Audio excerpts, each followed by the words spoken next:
दिल्ली से ताल्लुक रखने वाले क्रिकेटर्स विराट कोहली और गौतम गंभीर की गुज़िश्ता रात रॉयल चैलेंजर्स बेंगलोर और लखनऊ सुपर जायंट्स के दरमियान मैच के बाद होने वाली लफ्जी बहस के कल्प इस वक्त इंडिया और पाकिस्तान दोनों में सोशल मीडिया पर ज़ेरे बहस है।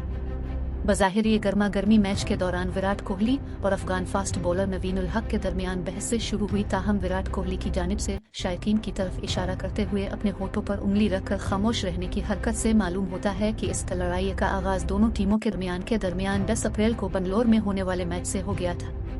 उनकी आज से 10 बरस कबल सना 2013 में विराट कोहली से ही IPL के एक मैच में बहस हो चुकी है और वो रिटायरमेंट के बाद अपने इंटरव्यूज में MS धोनी को भी तनकीद का निशाना बना चुके हैं।